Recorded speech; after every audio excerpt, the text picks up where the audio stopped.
사랑하는 소모나 가족 여러분, 오늘 하루 주님 안에서 평안하셨습니까? 매일 성경 묵상으로 하는 기도 시간입니다. 오늘 주신 하나님의 말씀은 마가복음 12장 18절에서 34절입니다. 제목은 부활과 계명에 대한 질문입니다. 본문을 읽겠습니다. 부활이 없다 하는 사두개인들이 예수께 와서 물어 이르되, 선생님이여, 모세가 우리에게 써주기를 어떤 사람의 형이 자식이 없이 아내를 두고 죽으면 그 동생이 그 아내를 취하여 형을 위하여 상속자를 세울지니라 하였나이다. 7형제가 있었는데 마지가 아내를 취하였다가 상속자가 없이 죽고, 둘째도 그 여자를 취하였다가 상속자가 없이 죽고, 셋째도 그렇게 하여 7이 다 상속자가 없었고 최후의 여자도 죽었나이다. 7사람이 다 그를 아내로 취하였으니 부활 때 곧 그들이 살아날 때 그 중의 누구의 아내가 되리일까? 예수께서 이르시되, 너희가 성경도 하나님의 능력도 알지 못함으로 오해함이 아니냐? 사람이 죽은 자 가운데서 살아날 때에는 장가도 아니가고 시집도 아니가고 하늘에 있는 천사들과 같으니라. 죽은 자가 살아난다는 것을 말할진대, 너희가 모세의 책 중 가시나무 떨기에 관한 글에 하나님께서 모세에게 이르시되, 나는 아브라함의 하나님이요 이삭의 하나님이요 야곱의 하나님이로라 하신 말씀을 읽어보지 못하였느냐? 하나님은 죽은 자의 하나님이 아니요 산 자의 하나님이시니라. 너희가 크게 오해하였도다 하시니라. 서기관 중 한 사람이 그들이 변론하는 것을 듣고 예수께서 잘 대답하신 줄 알고 나와 묻되, 모든 계명 중에 첫째가 무엇이니까? 예수께서 대답하시되, 첫째는 이것이니 이스라엘아 들으라. 주 곧 우리 하나님은 유일한 주시라. 내 마음을 다하고 목숨을 다하고 뜻을 다하고 힘을 다하여 주 너희 하나님을 사랑하라 하신 것이요. 둘째는 이것이니 내 이웃을 내 자신과 같이 사랑하라 하신 것이라. 이보다 더 큰 계명이 없느니라. 서기관이 이르되, 선생님이여 옳소이다. 하나님은 한 분이시요 그 외에 다른 이가 없다 하신 말씀이 참이니이다. 또 마음을 다하고 지혜를 다하고 힘을 다하여 하나님을 사랑하라 하는 것과 또 이웃을 자기 자신과 같이 사랑하라 하는 것이 전체로 드리는 모든 번제물과 기타 제물보다 나으니이다. 예수께서 그가 지혜 있게 대답을 보시고 이르시되, 내가 하나님의 나라에서 멀지 않도다 하시니 그 후에 감히 묻는 자가 없더라. 아멘. 성경에 보면 바리새인들, 서기관들, 또 오늘 보는 우리 사두개인들, 이런 사람들이 나와서 예수님과 논쟁하고 질문하는 그런 사건들이 많습니다. 제가 좀 잠시 정리를 하고 오늘 본문으로 들어갈까 하는데요. 유대인들에게는 세 가지 파가 있었습니다. 오늘 우리가 보게 되는 사두개파, 그리고 바리새파, 그리고 에세네파인데, 에세네파는 금욕주의자로서 동굴에 살았습니다. 크게 이제 바리새파와 사두개파로 나눌 수가 있는데, 바리새파는 모세 오경과 장로 율법을 믿었습니다. 철저하게 율법을 지켰던 사람들이죠. 그리고 이들은 천사의 존재와 부활을 믿었습니다. 이들은 소수의 제사장도 될 수가 있었고요, 가난한 사람들과 중산층에 넓게 포진되어 있었습니다. 그리고 최고의 자치기관인 사내들인 공회에 일부 참여를 하게 되었고, 그리고 율법을 가르치는 자들이었기 때문에 회당을 장악하고 있었습니다. 오늘 우리가 보게 되는 사두개파는요, 완전히 바리새파와는 어떻게 보면은 원수와 같이 좀 등을 돌린 그러한 파라고 볼 수가 있는데, 이들은 영적인 존재, 천사나 부활을 믿지 않았습니다. 이들은 귀족층이고요, 아주 부자가 많았고 정치적인 세력이 강했습니다. 그래서 제사장 사독의 후예이기 때문에 사두개파라고 부릅니다. 대제사장을 나왔고요, 그리고 사내들인 공회의 대부분을 장악하고 있었고 대부분의 제사장을 역임을 했던 것입니다. 이들은 모세 오경만 믿었어요. 이들은 성전을 장악하고 있었습니다. 그래서 성전을 청결했을 때 가장 분노했던 사람들이 사두개파라고 볼 수가 있습니다. 오늘 예수님께 나와서 부활이 진짜 맞냐? 이렇게 질문을 하는 이 사두개파, 부활을 믿지 않았죠. 모세가 부활을 가르친 적이 없다고 믿었기 때문입니다. 오늘 예수님께 나와서 자기들의 신념을 뒷받칠 만한 성경 구절을 들고 와서 예수님께 질문을 합니다. 신명기 25장 5절에서 10절까지 내용인데 거기 보게 되면 기업 물을 자 형사 취수혼이라는 구약시대 때 하나님이 특정하게 주신 제도입니다. 예를 들면은 형의 이제 아내가 있는데 형이 죽었어요. 후사가 없이. 그러면 동생이 형수와 결혼해서 그 가족의 가문을 일으켜주고 그리고 재산이 빼앗기지 않도록 보호해주는 하나님의 특별한 장치라고 볼 수가 있는데 우리가 룻기 2장 20절에 보게 되면 바로 보아스와 룻과의 관계를 통해서 우리가 볼 수가 있습니다. 그런데 이 사도계파는 이 구절을 제대로 이해를 하지 못하는 거예요. 오늘 여러분 본문을 보셨듯이 7형제가 있는데 첫째 형이 결혼했는데 아이가 없이 아들 없이 죽었어요. 그럼 그 형수와 둘째, 셋째, 7째까지 결혼했는데 아이가 없이 죽었단 말이죠. 그러면은 부활했을 때 이 여인, 첫 번째 형의 형수, 이 여인은 누구의 아내가 되겠느냐? 이건 말도 되지 않는다. 그래서 부활은 없다. 이렇게 성경을 이해한 것입니다. 예수님께 그렇게 물었죠. 예수님, 그러면은 부활이 있다면은 도대체 이 여자는 이 7형제 중에 누구의 아내가 되겠습니까? 부활이 없다는 게 맞지요? 이렇게 물은 것입니다. 24절에 예수님께서 이렇게 단호하게 말씀하세요. 너희는 성경을 모르고 있다. 성경을 첫 번째 모르고 있다. 두 번째, 하나님의 능력도 모른다. 그래서 오해했다고 하는 것은 너희가 틀렸단 말입니다. 너희들은 틀렸어. 너희는 성경도 모르고 있고 하나님의 부활의 능력도 모르고 있다. 그렇게 말씀하시면서 25절에서 27절까지 부활에 대해서 예수님께서 말씀해 주게 되는 것입니다. 여러분, 부활 때는요, 장가와 시집도 가지 않고 천사와 같다고 25절에 나와 있죠. 결혼이란 거는 이 땅에서 한 남자와 한 여자가 결혼해서 생육하고 번성하여 하나님의 뜻을 이루는 하나님의 창조 질서예요. 새 하늘과 새 땅, 우리가 죽어서 완성되는 그 하나님의 나라 천국에서는 이 장가가고 시집가는 게 없이 천사들처럼 영원히 사는 존재, 완전히 부활의 몸을 입고 살아가는 그런 존재라고 말하는 것입니다. 새 하늘과 새 땅에는 새로운 질서 속에 있습니다. 그래서 우리가 죽게 되면 가족들을 다 우리가 알 수 있죠.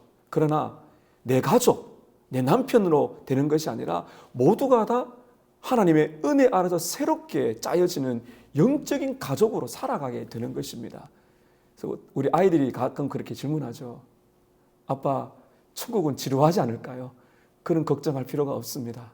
완벽한 이 부활의 몸, 우리의 영혼과 우리의 몸이 하나가 되어서 영원한 행복과 기쁨이 있기 때문에, 그리고 나의 남편, 나의 아내, 나의 자식을 알아볼지는 알아보겠죠. 그러나 내 가족 이렇게 되어 있는 것이 아니고 결혼과 시집이라는 개념이 아니라 완전히 영적으로 하나 된 새로운 가족의 개념이 오기 때문에 거기에서는 이렇게 누구의 아내냐 남편이냐 그렇게 따질 필요가 없다. 예수님께서 말씀하고 계신 것이죠. 또 하나, 이 사도계인들은 모세 오경을 믿었는데 성경을 모르고 있단 말합니다. 그러면서 예수님께서 26절에 보면 말씀하시죠. 출애굽기 3장 4장, 특별히 출애굽기 3장 15절에 보게 되면 가시떨기 가운데 여호와 하나님이 찾아오셔서 그렇게 말씀하시죠. 나는 아브라함과 이삭과 야곱의 하나님이다. 이렇게 말씀하시죠. 오늘 26절에 보면 예수님이 이렇게 말씀하십니다. 하나님께서 모세에게 이르시되 나는 아브라함의 하나님이요 이삭의 하나님이요 야곱의 하나님이라 하신 말씀을 너희들이 읽어본 적이 없느냐. 여러분 여기 보시게 되면 현재형이에요. 나는 아브라함의 하나님이었다가 아니라 지금 나는 아브라함의 하나님이고 이삭의 하나님이고 야곱의 하나님이다. 현재형입니다. 무슨 말인가 하면은 이 언약이 변치 않는 영원성을 가지고 있다는 것이죠. 지금 나는 살아있는 하나님이고 이 언약은 영원히 변치 않고, 그리고 아브라함이나 이삭과 야곱이 오래전에 죽었지만은 지금은 영원히 살아서 하나님과 교제하고 있다는 것이죠. 여러분, 우리가 오늘 죽어도요, 즉시 우리 예수 믿는 사람은 영원히 하나님께로 갑니다. 이 몸은 어떻게 될까요? 예수님이 다시 오실 때 이 썩어진 몸이 부활하여 영혼과 육체가 하나 되는 부활의 몸이 된다는 겁니다. 이거를 지금 모르고 있는 것이죠. 그래서 지금은 영적으로 아브라함과 이삭과 야곱이 하나님과 교제하고 있고, 하나님께서는 지금 살아있는 하나님이시고 산자의 하나님이시다, 현재형으로 하나님께서 강조를 하신 것입니다. 여러분, 이것이 오늘 우리들에게 어떤 의미가 있을까요? 여러분, 성경을 제대로 배우셔야 됩니다. 사도계인은요, 성경을 껍데기만 알았어요. 여러분, 부활이 있다고 믿으십니까? 부활이 없다라고 믿는 사람이 있습니다. 교회 다녀도요. 부활이 없다라고 생각하는 사람은 오늘 말씀 잘 보세요.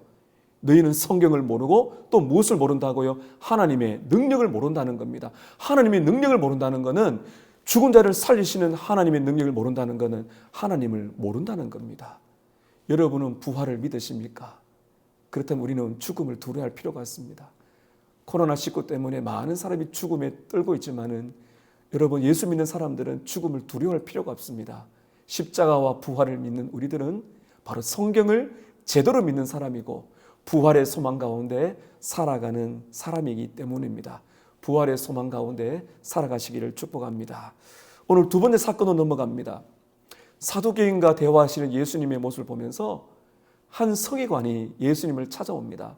예수님이 대답을 잘 하셨다는 것을 듣고는 찾아오는데, 오늘 말씀 보면 아시겠지만 이 서기관은요, 보통 그 당시의 서기관들, 이 서기관이 어떤 사람인가 하면은 율법을 필사 뺏겨 쓰고 가르치는 사람이에요. 그래서 성경 박사라고 할 수가 있습니다. 대부분 사두개인 서기관은 예수님을 대적했는데, 오늘 나오는 이 서기관은 그나마 마음이 많이 열렸어요. 예수님께 나와서 이렇게 질문을 합니다. 28절에 보게 되면, 예수님, 모든 계명 중에 첫째 제일 중요한 계명이 무엇입니까? 라고 질문을 했습니다. 이 질문은 너무너무 잘한 것입니다. 예수님께서 29절에서 31절까지 이 신구약 성경을, 지금 우리가 보고 있는 이 신구약 성경을 완벽하게 딱 두 가지로 요약을 해 주시죠. 바로 첫 번째는 신명기 6장 5절, 유명한 쉐마이죠. 이스라엘아 들으라, 주 곧 우리 하나님은 유일한 주시라. 내 마음과 목숨과 뜻과 힘을 다하여 주 너의 하나님을 사랑하라 하신 것이죠.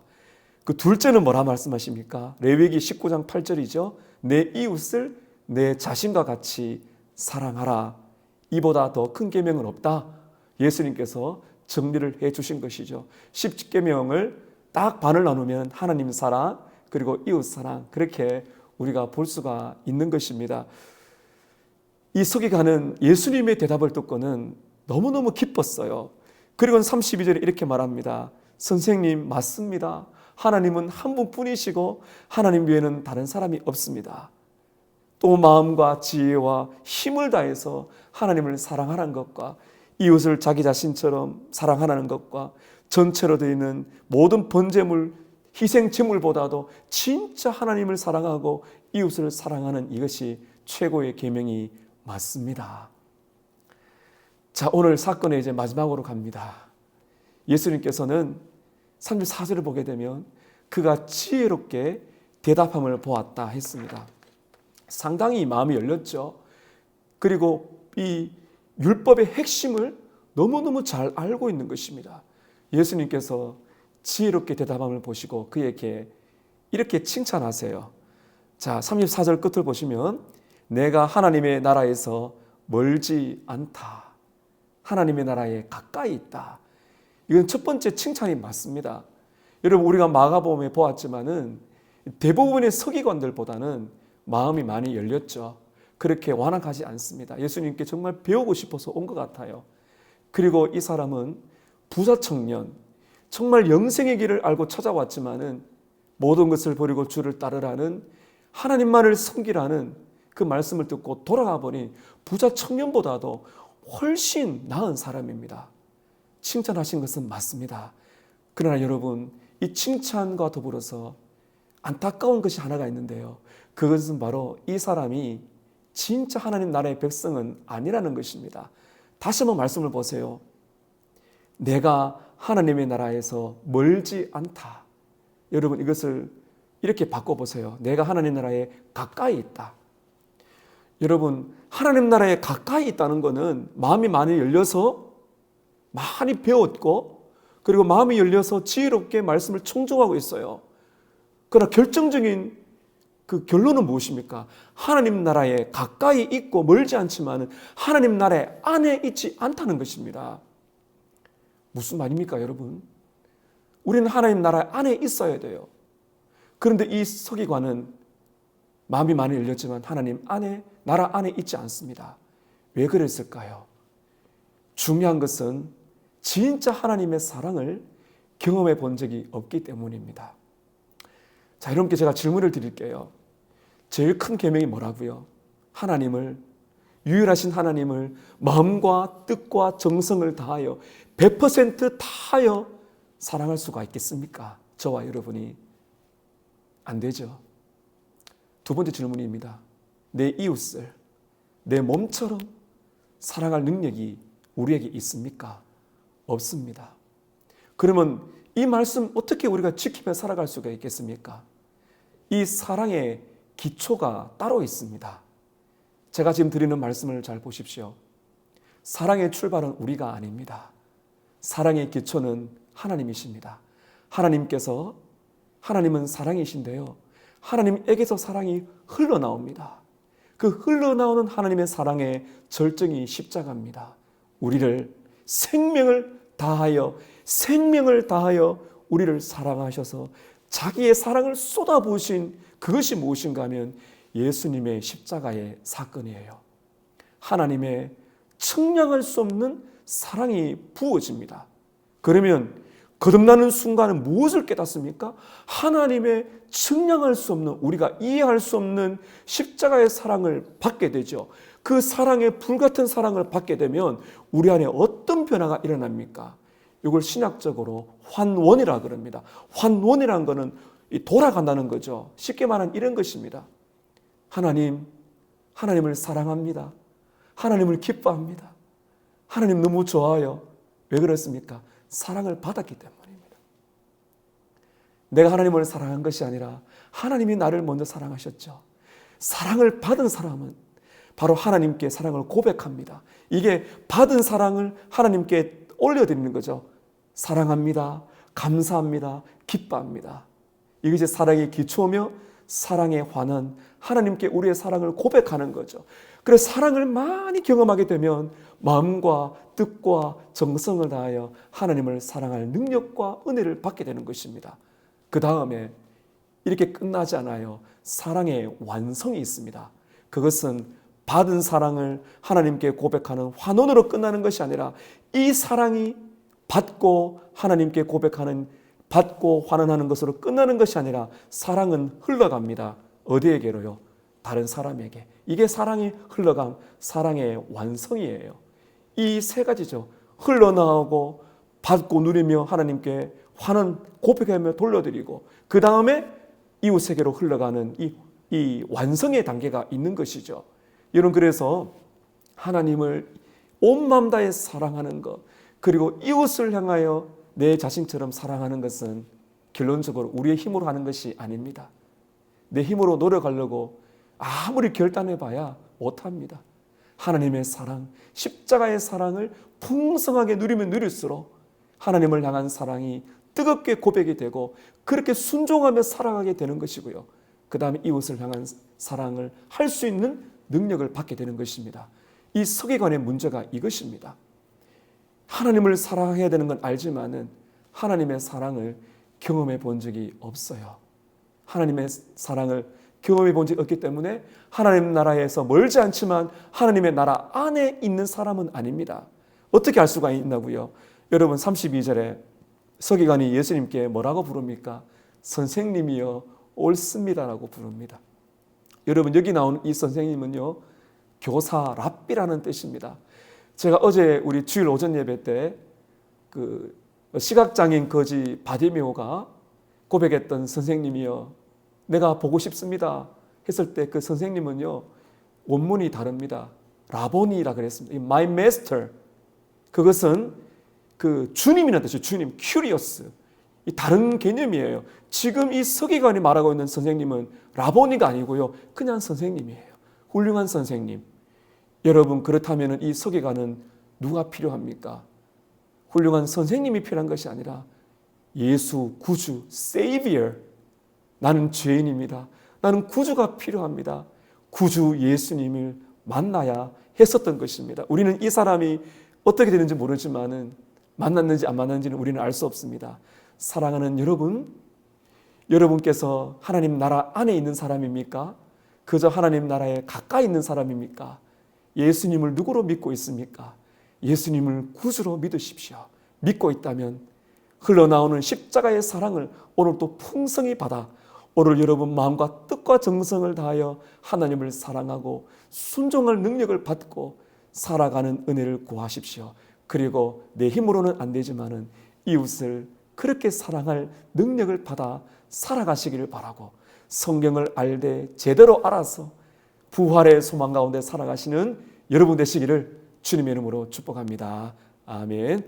주신 말씀으로 4가지 기도합니다. 첫 번째, 하나님의 은혜로 성경을 바르고 그리고 바르게 알고 바르게 깨닫고 믿게 하소서. 두 번째입니다.